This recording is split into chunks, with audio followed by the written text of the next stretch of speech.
का सबसे बड़ा जो कारण बताया जा रहा है, दुष्यंत चौटाला ने कहा है कि उनको रोहतक लोकसभा की सीट से चुनाव लड़ाने की तैयारी थी। देखिए, ये गठबंधन टूटा नहीं है, ये समझौते के तहत इन्होंने समझौता तोड़ा है। और वो समझौता ये है कि भाजपा ये चाह रही है कि अलग अलग पार्टियों को मैदान में उतारा जाए ताकि विपक्ष की वोट में कहीं ना कहीं कोई सेंध लगाई जा सके। ये भाजपा की एक रणनीति के तहत, जिसका सबूत आपने देखा होगा हरियाणा विधानसभा में जब कल विश्वास प्रस्ताव आया तो उसके खिलाफ वोट डालने जेजेपी ने विप जारी नहीं करी, ना इनेलो ने करी। दोनों पार्टियां गई नहीं विधानसभा में। यानी कहीं ना कहीं भाजपा से जो मिली भगत का ये खेल चल रहा है, जो हरियाणा पिछले कई वर्षों से देख रहा है, वो जारी है। जहाँ तक जो दुष्यंत चौटाला ने कल की बात कही, उन्होंने कहा कि भाजपा के राष्ट्रीय अध्यक्ष ने उनको ये कहा है कि हम रोहतक छोड़ रहे हैं आपके लिए। और जब ये बात सुनी तो उन्होंने कहा हम गठबंधन छोड़ रहे हैं। 5100 बुढ़ापा पेंशन की उन्होंने बात कही और कहा कि हम, बीजेपी ने कहा कि हम रोहतक छोड़ रहे हैं आपके लिए, उन्होंने कहा हम गठबंधन छोड़ रहे हैं। लेकिन मैं समझता हूँ कि यहाँ इस क्षेत्र के लोग समझते हैं हम तो इनका आशीर्वाद आखिरी सांस तक, जीवन के अंतिम सांस तक भी नहीं छोड़ सकते। और ये दोनों पार्टियाँ इस सीट को छोड़ने की बातें कर रही हैं, तो इनका क्या इस इलाके के साथ हमारे लोकसभा क्षेत्र के विकास को लेकर इनकी क्या सोच होगी, आप अंदाज़ा लगा सकते हैं। दूसरी बात जो 5100 की पेंशन की याद आई इनको, जब रोहतक सीट उन्होंने उनको ऑफर करी और उन्होंने कहा कि हम 5100 की पेंशन आप दो, चाहे सीट ना दो, ये बड़ी जल्दी याद आई।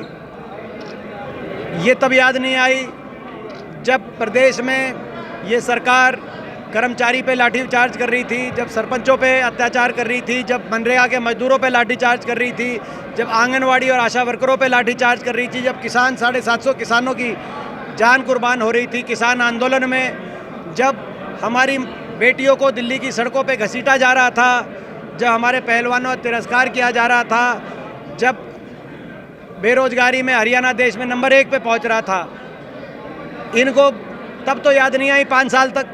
तब तो ये बीजेपी के साथ मिलकर भ्रष्टाचारी सरकार में भ्रष्टाचार दोनों डबल इंजन से प्रदेश की जनता को लूटने का काम कर रहे थे। अब इनको बड़ी जल्दी 5100 पेंशन की आ गई, ये तब आ जाते तो आज हरियाणा के बड़े बुजुर्ग 6000 बुढ़ापा पेंशन ले रहे होते।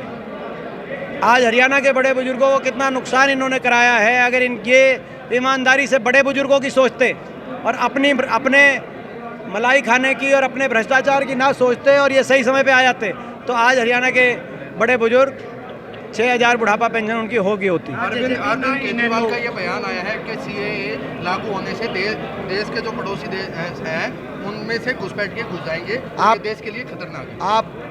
आप जो है जिसने बयान दिया आप उनसे पूछो। अशोक तंवर वो कह रहे हैं कि विपक्ष का जो प्रदर्शन रहेगा उससे दुगना अच्छा प्रदर्शन हमारा रहेगा। अशोक तंवर कह रहे हैं। वो तो उनकी पार्टी का जो कोई व्यक्ति है वो उन्हीं की पार्टी की बात करेगा, हम अपनी बात कर रहे हैं। लोकसभा चुनाव लड़ने की तैयारी है, वो भी भाजपा का अंदरूनी निर्णय है।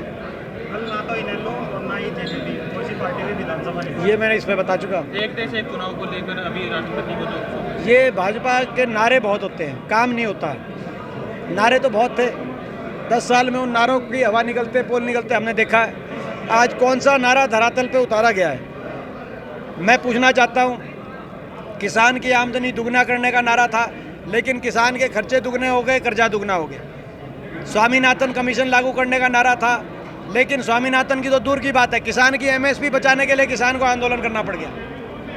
2 करोड़ नौकरी हर साल देने का वायदा था, लेकिन देश में और हमारे हरियाणा प्रदेश में देश में सबसे ज़्यादा बेरोजगारी का सामना हरियाणा नौजवान कर रहा है।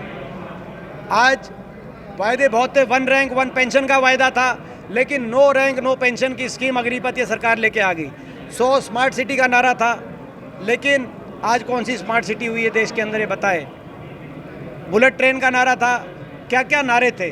अब एक 1 रैंक 1 पेंशन का भी नारा है। काला धन विदेशों से लाने का नारा था, काला धन विदेशों से तो आया नहीं, लेकिन जिन राजनेताओं के पास विदेशों में काला धन पकड़ा गया, उन राजनेताओं को बीजेपी लेके आगे नारा बदल देते हैं। ये अब ये 1 नेशन 1 पोल की बात कर रहे हैं ये नारों की बात है। धरातल पे 10 साल में इन्होंने कुछ नहीं किया। आज इस बात को लेकर देश की जनता में और हमारे प्रदेश की जनता में रोष है। ब्रजेंद्र सिंह है वो हाँ, इलेक्ट्रॉनिक बॉन्ड में पारदर्शिता का नारा था कि चुनावी उसमें फंडिंग में पारदर्शिता आएगी, लेकिन ऐसी पारदर्शिता आई कि 99% चंदा एक ही पार्टी के पास पहुंच गया और किस किस ने चंदा दिया इसके नाम ही नहीं बता रहे, सुप्रीम कोर्ट के कहने के बावजूद।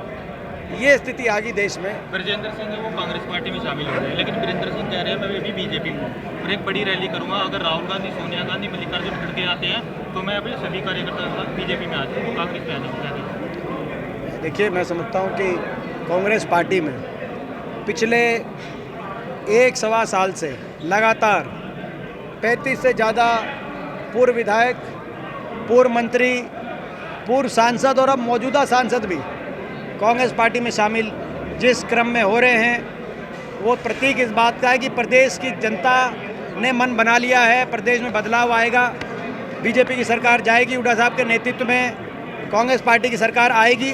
लोग बदलाव चाहते हैं, हरियाणा को बचाना चाहते हैं। और जो भाजपा ने जो बदलाव किए हैं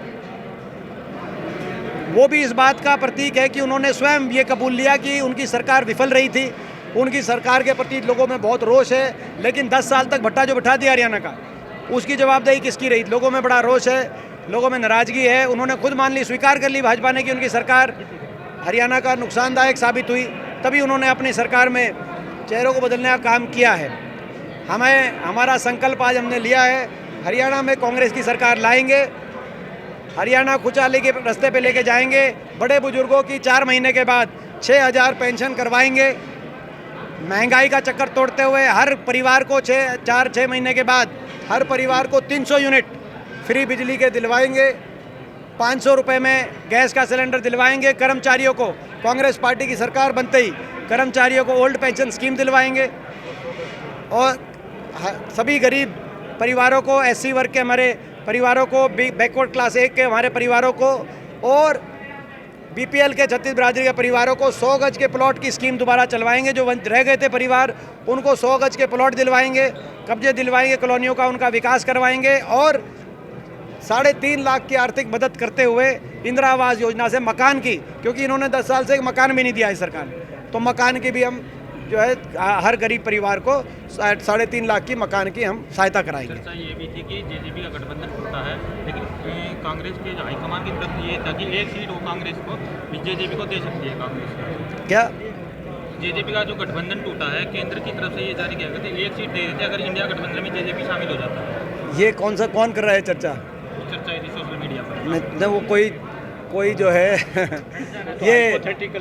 ये कोई चर्चा का विषय नहीं है। वो बीजेपी के साथ, बीजेपी की अघोषित सहयोगी दल है।